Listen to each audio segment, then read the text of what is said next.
Hey, we are back for another episode of Evan Talks. I am your host, Evan J Kopelson. You can call me Ev. It is Sunday night, May 17th, and we have an incredibly special show for you tonight. Tonight, we are moving out of the realm of talking and complaining and trying to put stuff together, and we are moving directly into action plan mode, okay?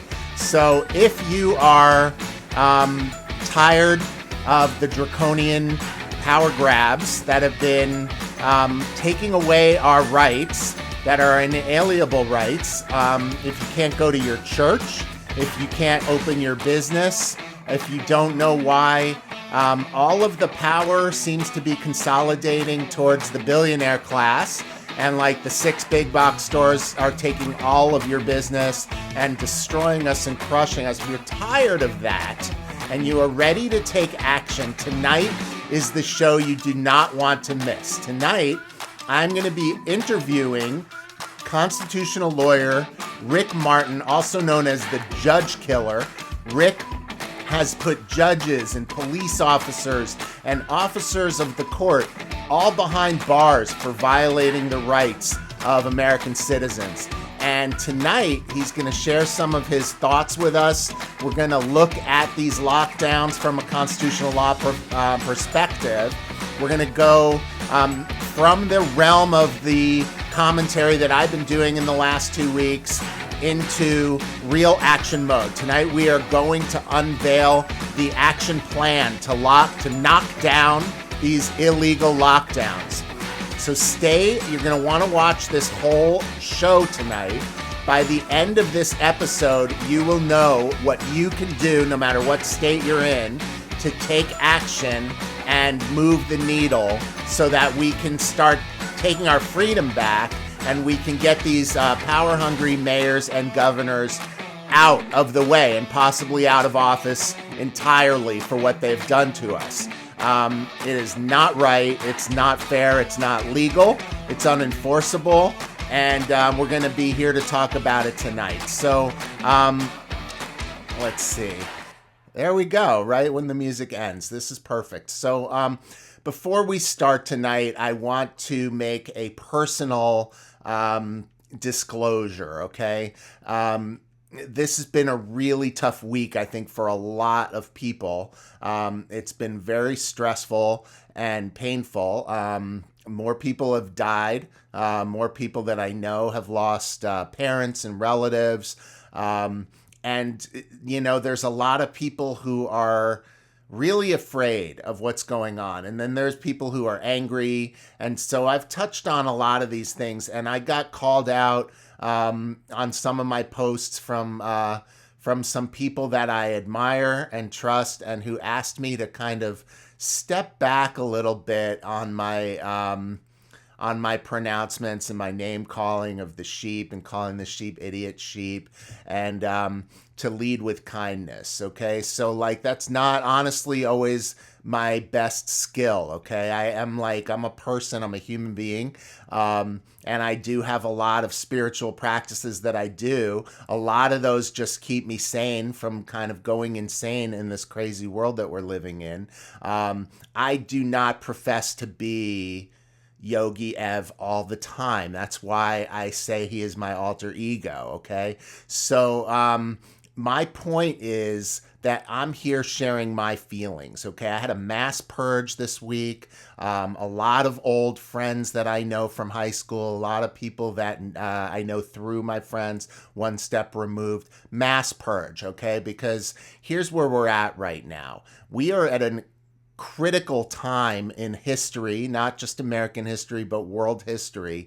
And each one of us who's incarnated in this world, on this planet at this time, is being called to be ourselves in our authentic way, the best that we can be, okay? And so I am meeting a lot of really passionate, awakening people who want to take action and not just roll over and let these authoritarians kind of roll all over us.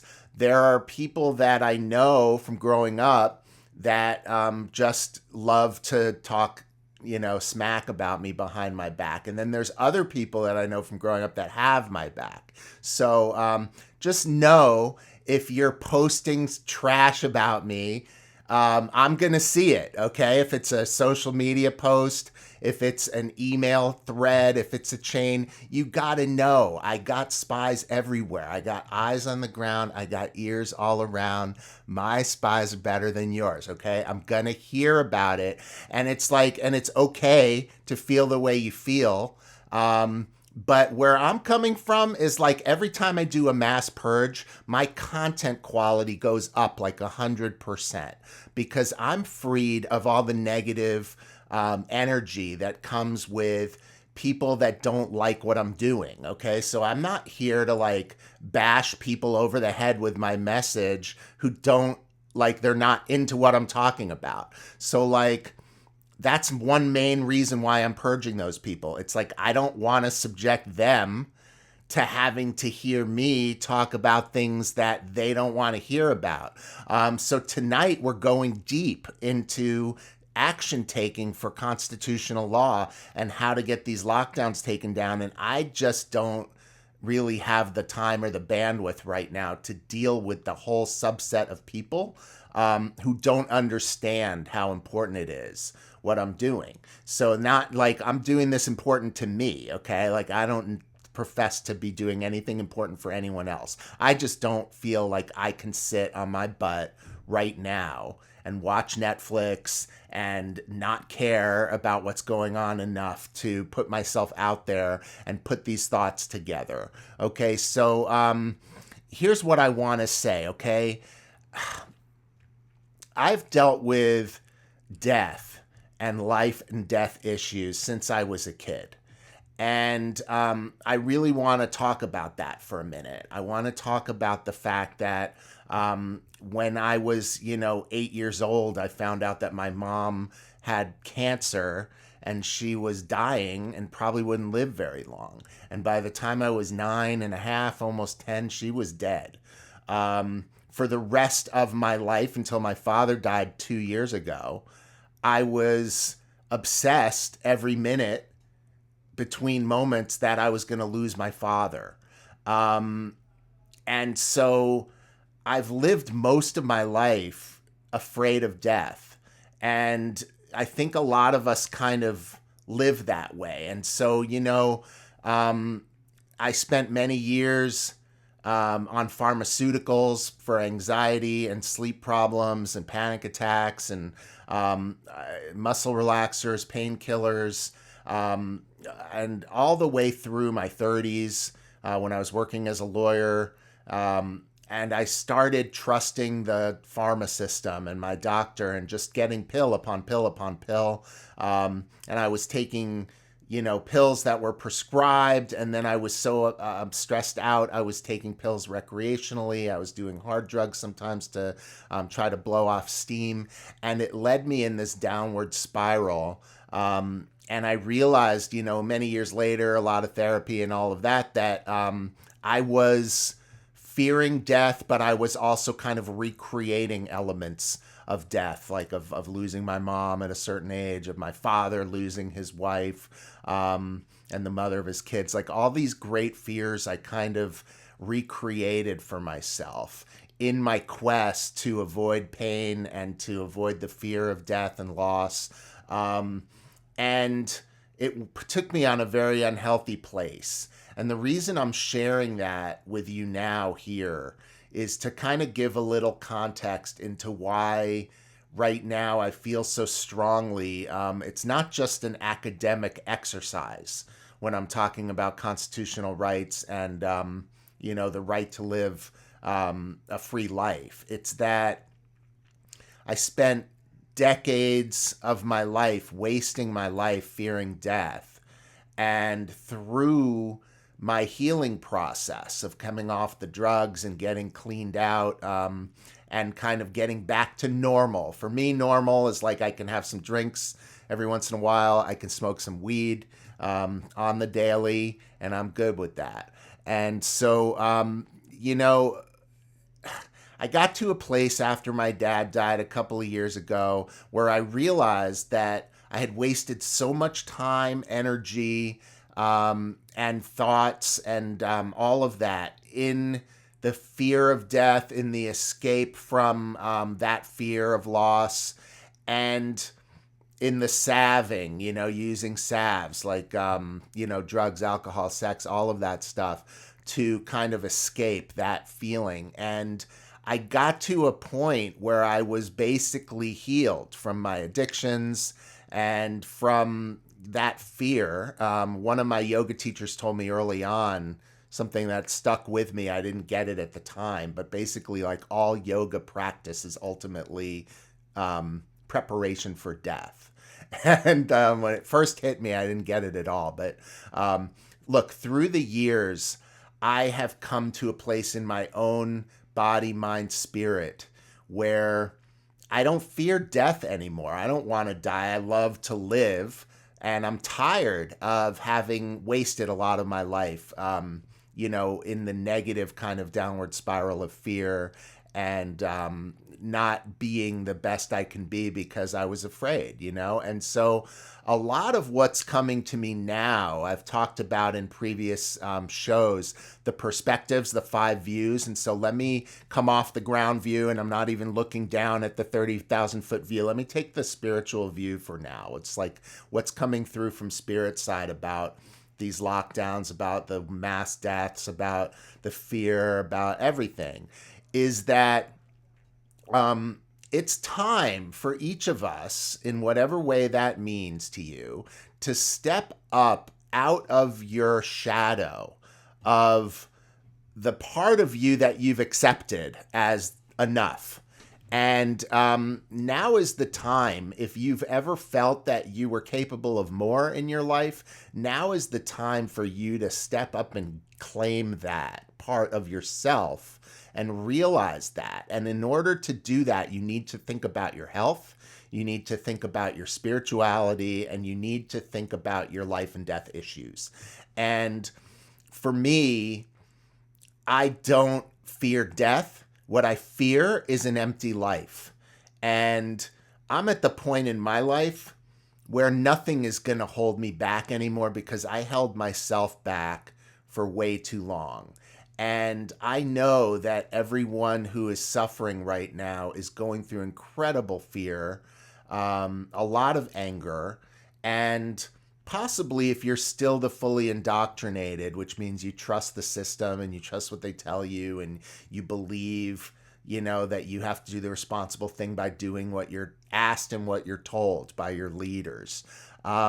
If that's you, then my heart goes out to you. And, I want to apologize for yelling at you and poking the bear for the last several weeks. It's been very difficult for me to step up into this seat where I can gather my thoughts, put my thoughts together, share them with you, and then be able to take it, for the ones of you who really don't like it. It's a lot of energy. And so I'm doing that because I want to live my fullest life. I want to share my thoughts with people who care. I want people who don't like what I'm doing to go away.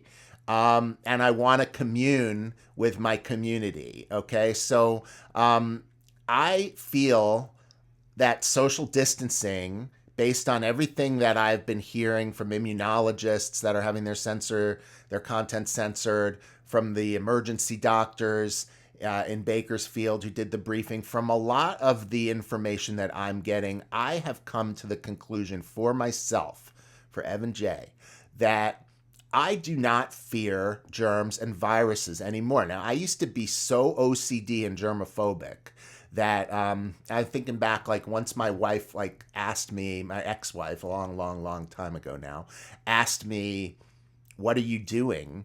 and I looked at myself, kind of third eye perspective, and there was this table like where I used to live, and I used to have all my little Ganesha statues on there, little elephant face god of the Hindus, and I had a bunch of really cute ones and some crystals, and I was standing there, and I was like just moving them around, like just like micro inches. And she's like, "What are you doing?" And I saw myself kind of like just OCD shuffling this stuff around, okay?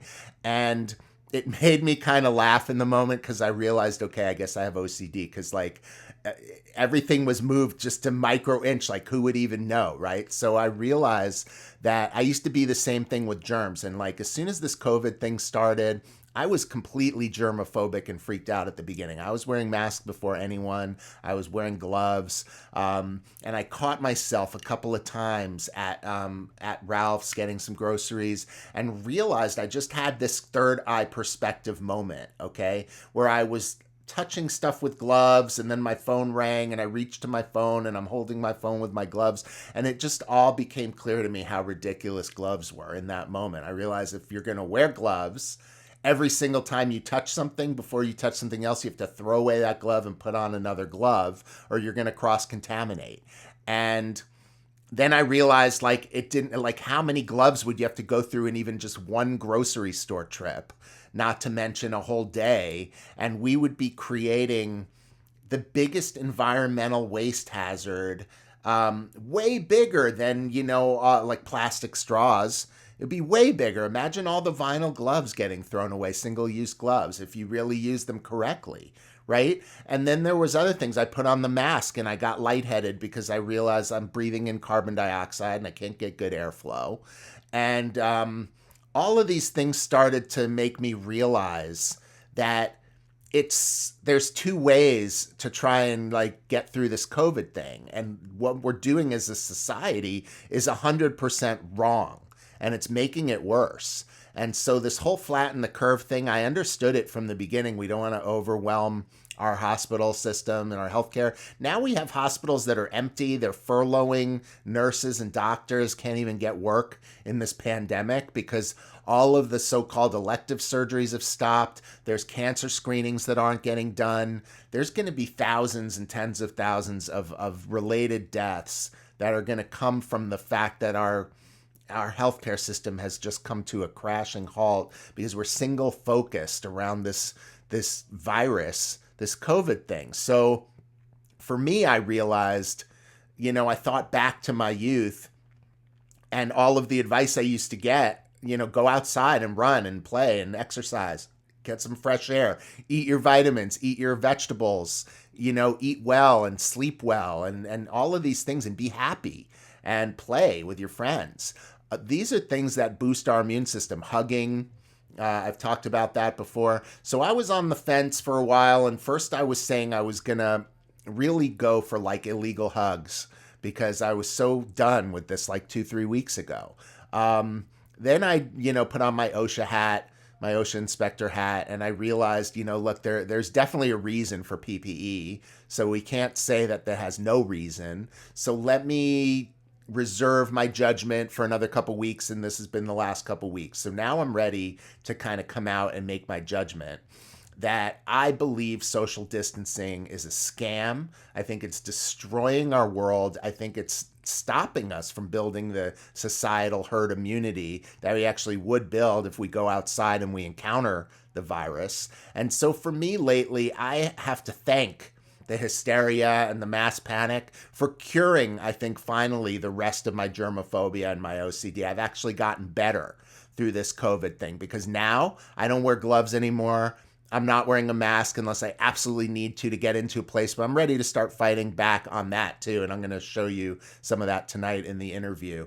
But the reason is not to be bullheaded. It's not because I want people to die. It's because I want to build herd immunity the real way. And that means going outside in the real world and not being afraid of a germ, okay? You can't sanitize and disinfect every single surface and stay inside forever and expect never to encounter a germ And like, meanwhile, your immune system is getting weaker and weaker. And when they finally lift this lockdown, that the shit's illegal to begin with, and the people who are afraid to go out until they get permission are all of a sudden going to feel like they have permission, you're going to be in such a weakened state and compromised immune state that when you go out, you're going to get that second spike they're talking about, because you're going to catch the first germ that hits you, and it's going to hit you hard.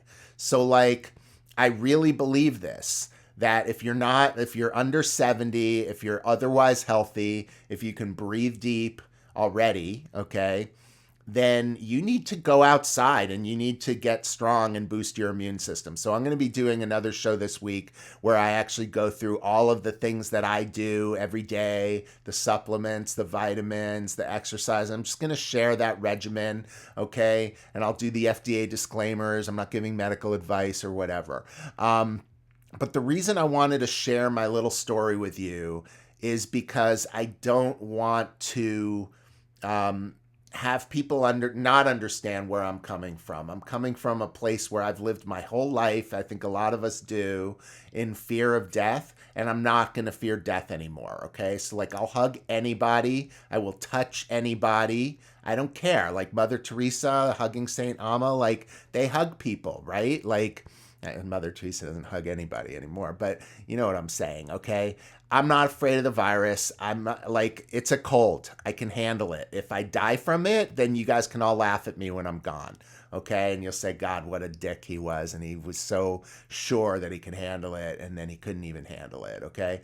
I'm not going out to try to get infected, but I'm not going to do this societal distance. Not social. There's nothing social about it. So, look, tonight we're going to go full scale now into the action plan for the constitutional law takedown of these illegal lockdowns. But I wanted to humanize it. I don't know how you guys feel about that. If that was worth of the time that I just shared with you guys. I hope I didn't bore anybody.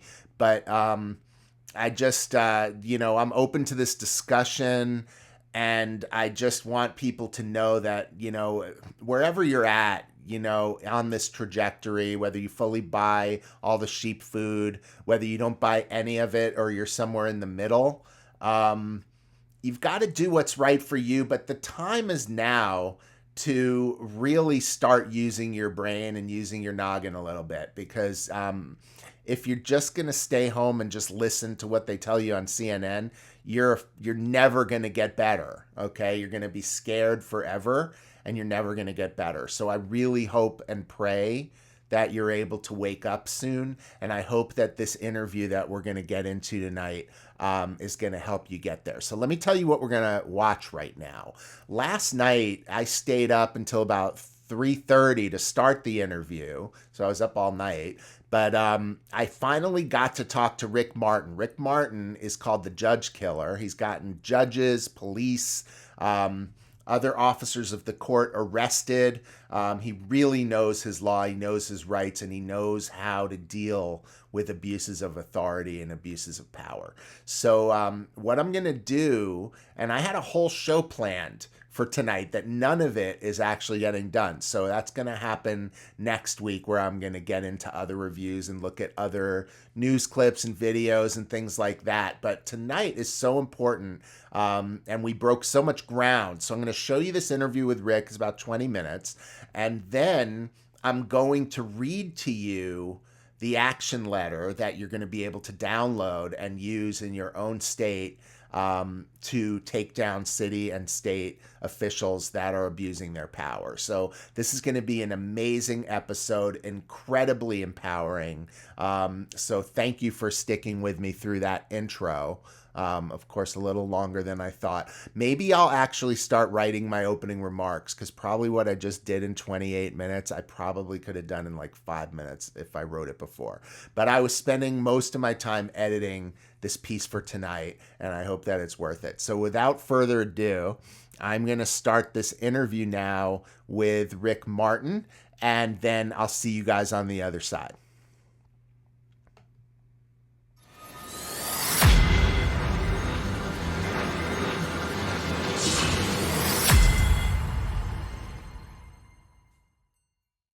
Okay, so I'm here with Rick Martin. Rick, thanks for joining me. Thanks for coming on.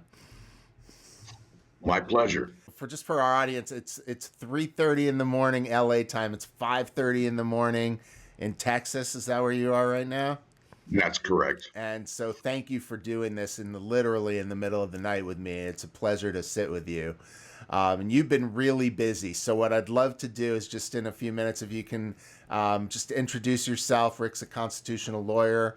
Tell us a little bit about what you're doing right now and why you're up in the middle of the night and why you're here talking to me. Okay. Well, when it was actually my 50th birthday was March 19th of this year. And they shut everything down in Texas. And I studied law for over 30,000 hours, law and history. I've been in the courtroom over 100 times. I'm the guy that's known as the judge killer. I've put judges behind prison walls, prosecutors behind prison walls, and police officers. So, like I said, I've been in the courtroom, and when I heard all this nonsense of businesses shutting down, I thought it was the most insane thing I ever heard of. And something had to be done. Never in my lifetime, our parents' lifetime, their parents' lifetime, have you shut down a whole country. And the insanity of it. It's really something, right? And so from where I was sitting from constitutional law perspective, and I was in school a long time ago, right? But I remember a few things. So I just want to run them by you and make sure that I'm actually remembering this correct. So from what I remember in constitutional law, there's a two-step process. The first is establishing that there's an individual right, a fundamental constitutional right, and if the state has a fundamental state interest, they can trump that individual right, but then there's limitations. So that's the first step is there a fundamental state interest? And then we'll say, yes, there is. Protecting public health is a fundamental state interest. So then there has to be a very strict scrutiny on these two things that have to happen. It has to be, as far as I remember, both narrowly tailored and the least restrictive means. And so I think when I look at any of these lockdowns, they seem overly draconian and not at all narrowly tailored and certainly not least restrictive means. So am I getting that wrong? The only thing I would say is we don't have constitutional rights. We have unalienable rights endowed to us by our Creator. Now, the Constitution, we delegated is the key word there, limited power to our government. And the number one thing that we've created a government for was to protect our rights.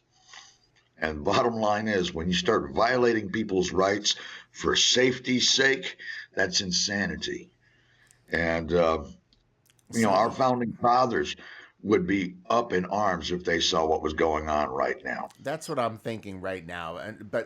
So let's take some specific examples. Like in Michigan, apparently you can't go from one house of yours to the other house. Is that the least restrictive means? Is that in a narrowly tailored solution? That's where we're going with the insanity of it. And then putting people under house arrest, because that's what it is. Yeah. It's house arrest. You can't leave your house. Then you're hurting people. I mean, this is economic warfare. And as I've stated in other interviews that I've been in, they brought economic warfare onto us, disguised. Basically, the virus was a Trojan horse. And that's what brought in this economic warfare. And what bothers me the most is how is it that Walmart can be open, but mom and pop's hardware store is closed? I mean, how is that justice for all? That makes no sense. It doesn't make any sense. And it also seems like it's not narrowly tailored. I don't understand why. I see all these memes going around. Isn't it great that the virus knows that it can't get us in Costco or Walmart? It can only get us at the mom and pop shops. Mom and pop shops, right. So that just seems very strange. And so now look, the conversation about whether or not it's a health risk is a different conversation. We're here talking about the constitutional issues. Okay, so in California and Los Angeles specifically, the mayor just ordered that nobody's allowed out of their house without a mask. And which is insanity also. Let me just step in real quick on that one. please, Okay. The mayor nor do the governors have the authority. Where do they get that authority? They don't have it. And to force these edicts, and that's what they are, is edicts on the people, is unlawful. You cannot force. You can recommend, you can ask, but you cannot use force. And I mean, that is the bottom line. No executive order can be forced on the people. I don't care if you're under a scamdemic, and that's what we're calling it. It is a scamdemic. As I said, it was brought in as a Trojan horse to destroy our economy. None of the data even matches. I mean, look at how many times they've changed their model. I mean, it's just, you can't it's really believe something. Yeah, I watched a video that showed the history of the CARES Act, the COVID Stimulus Act, which is it was the 2 point something trillion-dollar bill that got signed first. That Yeah. actually was submitted to Congress in January of 2019, not 2020, 2019. So Right. this whole incredible bill and stimulus was written, was revised twice. It went through multiple processes. So you see that this is a major scam. And that's And why the they call it American a people- plandemic. When I heard the word plandemic, I thought it had a nice ring to it, plandemic, scandemic, but I didn't realize that there actually was a plan. How do you do a relief plan for financial relief a year before the pandemic is declared? It doesn't make any sense at all. How they must have known. Absolutely not. And then, to actually go along with this, it's Texas hasn't been hurt like California. Texas hasn't been hurt like Washington, Michigan. But as a matter of fact, I'm going to be going to Washington to handle stuff up there. And I've got a lot of phone calls out of New Mexico, but I plan to be in Washington by Wednesday. Did you hear about Hawaii? They just announced the most. You can't even go out and walk or ride your bicycle in Hawaii. What's up with that? Yeah, this is house arrest, and I mean, it's destroying the fibers of America. That's the problem. It's the small business owners that are the backbone. But all of a sudden, we're seeing our Walmarts open, our Costco's open. But no, if you got a mom and pop shop, you're done. So now, what is this deal? When you have someone like Garcetti here in LA threatening business owners, that they've already put, I think, over 60 arrests and big fines on these business owners, and he threatening to cut off the water and power to these businesses that stay open. So, what happens to? We arrest them. We get the sheriff to go and make arrests. And you think that would really? You think that's a really viable possibility? Absolutely. We need the sheriff. You got to realize the sheriff is the most powerful man in your county, and he can arrest the president of the United States if the president came into his county. So we got to get the counties, like what I'm going right now is to deal with Olympia up in Washington. And I've already got the sheriffs up there behind me.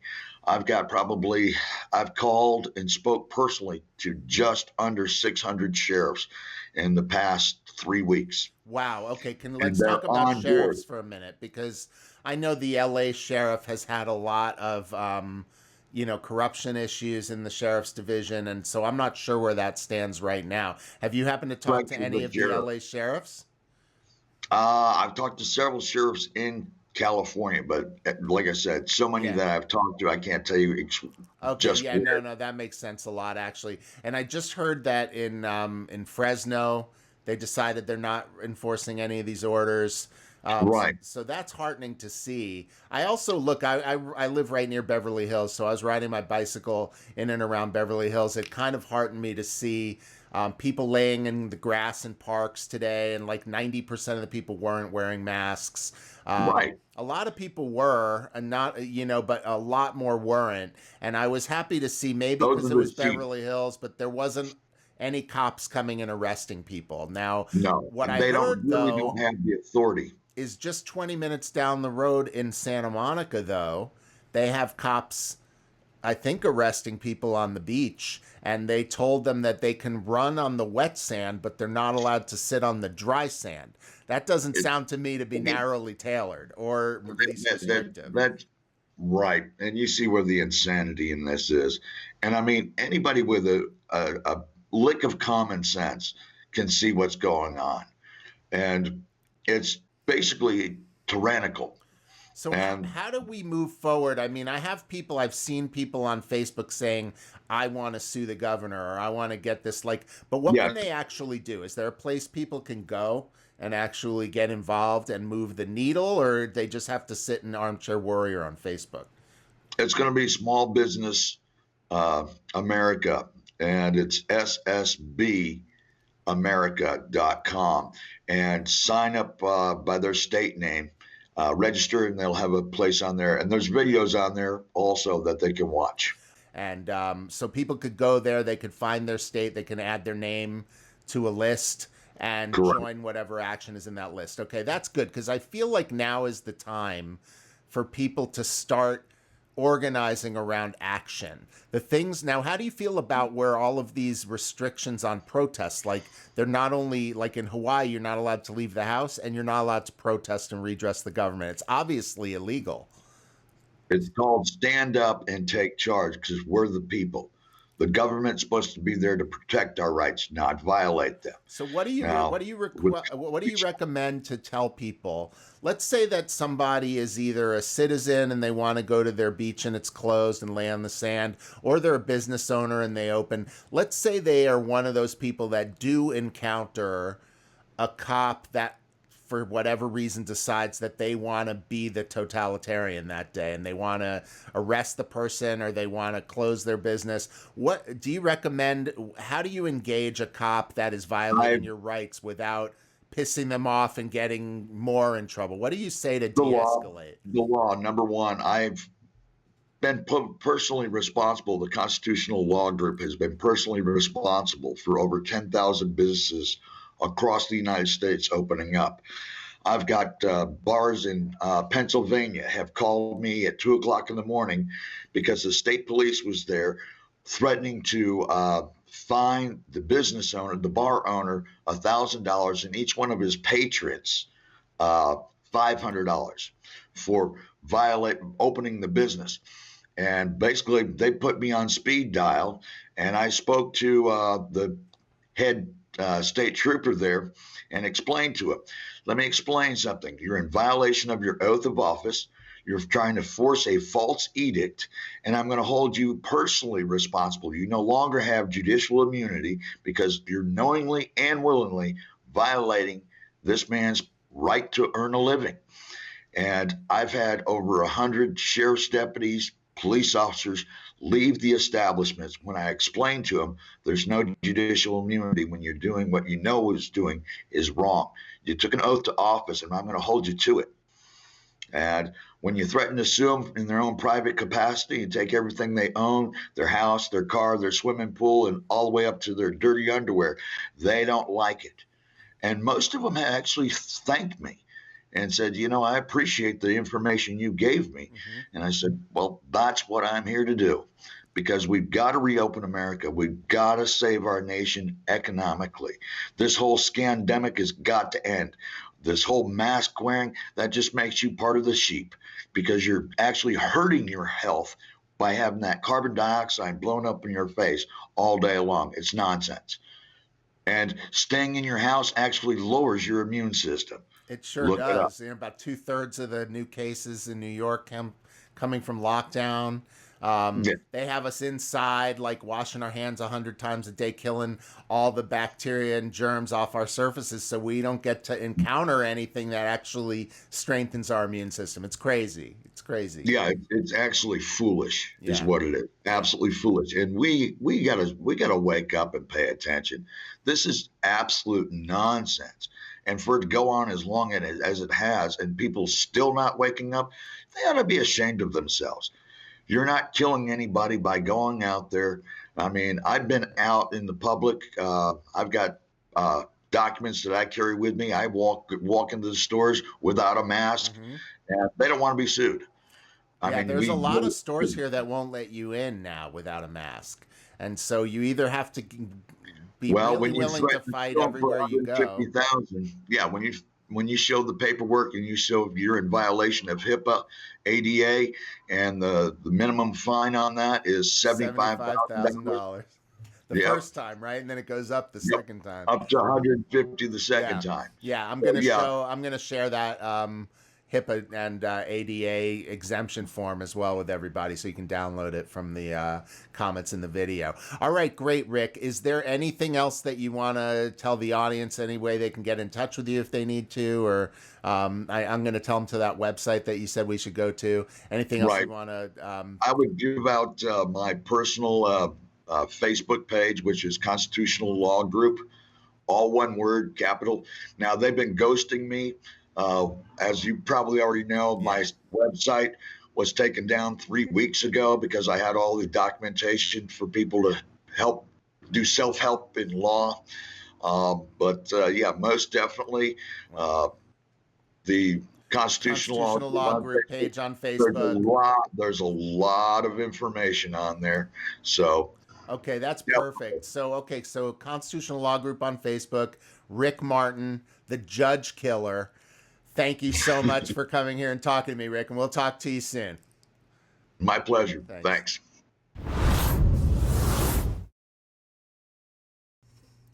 All right. So I had my glasses on while I was watching that interview.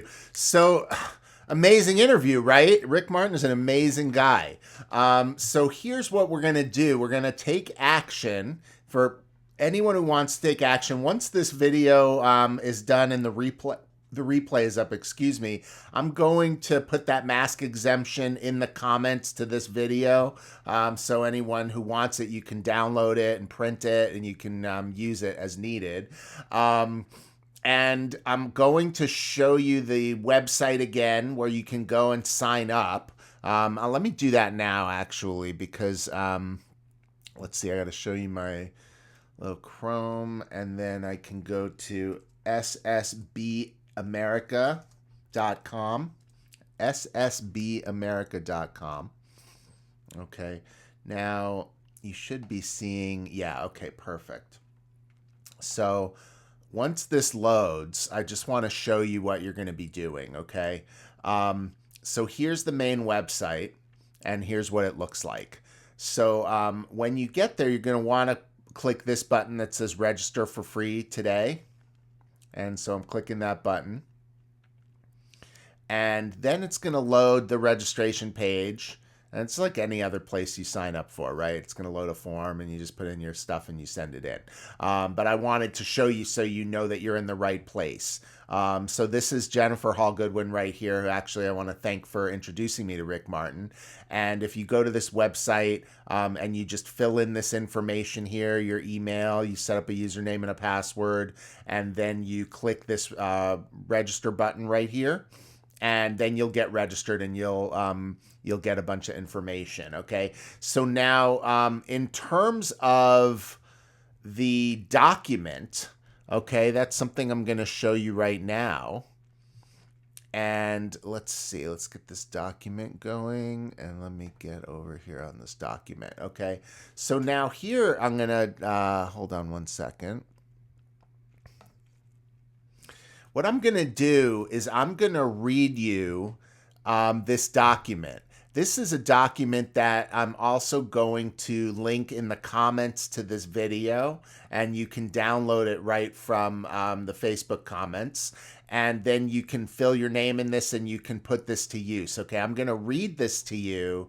And it's really amazing. Okay, so what you're going to do is you're going to sign this, and then you should get information from the SSB America people, from Jennifer and from Rick, in what to do. Basically, you're going to want to fill out this form and send it back to them so they can batch everybody's information, and we can do a class action lawsuit, okay, and mass class action suit. So Oh, wait, I have to share my document screen with you. Okay, here we are. So this says, Dear, and you put in like, Dear Governor Newsom, for instance, if we're here in California. Your declaration, I'm going to put on my glasses if you don't mind so I don't squint. Your declaration of a state of emergency for the COVID-19 diagnosis criteria for a series of pneumonia and influenza related symptoms and the allegations of the existence of a novel coronavirus is based on assumptions that are false. Now, Rick Martin wrote this letter. I'm reading this letter. Here's my disclaimer. I'm not practicing law here. I'm reading a letter to you that was written by Rick Martin, and more as a clerical function, okay? One, according to the International Committee on Taxonomy of Viruses, ICTV, Coronavirus Study Group, CSG, publication on March 2, 2020, the preliminary data suggesting that there was sufficient variation to determine this as a novel virus versus a mutation of known coronaviruses was not based on established scientific principles, but was responsive to the World Health Organization's prior unfounded declaration of novelty of both the virus and a new disease. 2. There could be no independent verification of the epidemiologic models predicting dire infection and mortality rates, as the underlying models and data were not published and, when sought, were reportedly corrupted so as to make their examination impossible. 3. In violation of state law, no medical or scientific evidence was provided to establish causal links between SARS-CoV-2 and the symptoms of COVID-19, relying instead on foreign government hearsay and conjecture. 4. Since 2003, the U.S. Department of Health and Human Services and their subordinate organizations, the National Institute of Allergy and Infectious Diseases, or NIAID, of which, incidentally, Tony Fauci is the head of that organization. He owns that organization. And the Centers for Disease Control and Prevention, or CDC, maintained a patent preventing any independent organization from testing for the presence of coronavirus transmissible to humans through 2018, resulting in a complete lack of testing technologies. Now, there's a lot of fake news going around about how the Trump administration flubbed the testing for coronavirus, but when you dig deeper, you realize that the problem was not the administration, the Trump administration. The problem was the patent scheme, of which CDC itself was blocking people's access because they have a financial interest in everything they do, because they're a corrupt organization that should not be telling anybody what to do, no less the whole world what to do. Okay? Let's see. We are at number 5. No state official reviewed for accuracy or veracity any of the causal statements made in the Declaration of Emergency, which contain false, misleading, and terror-inducing statements. I hope you're paying attention to this letter because it rocks.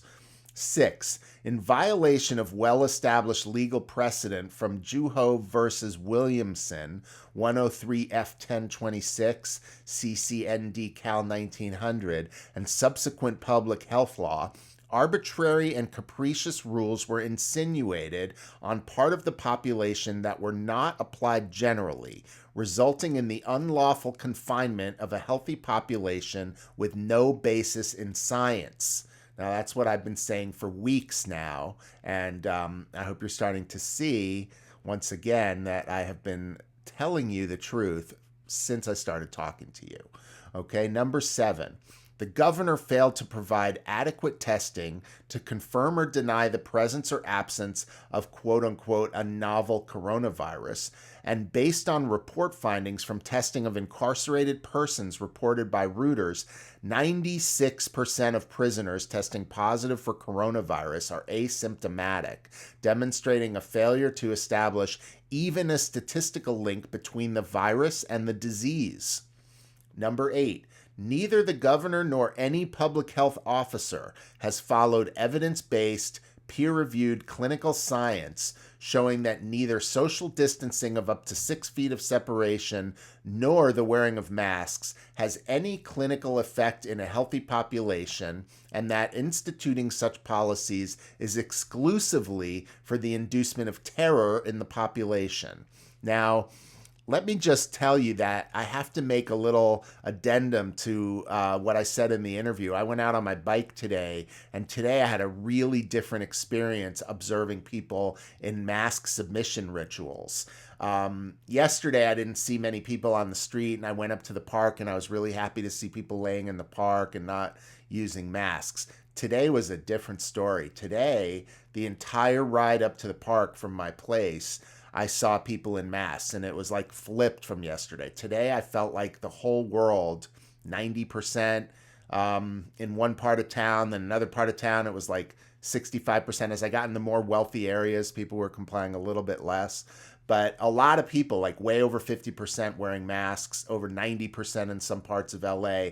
And it really saddened me because these people had no life. Like even when I pass them on my bike and I smile, they may look at me and they don't smile, or they're suspicious because I'm not wearing a mask, or they're afraid.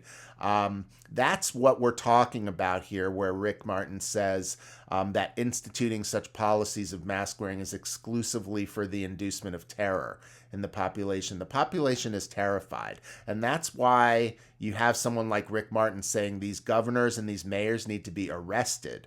Okay, it's not just like people sitting home and complaining that our rights are being violated. They're practicing psychological warfare on us, and it's not okay, and we have to take these people down.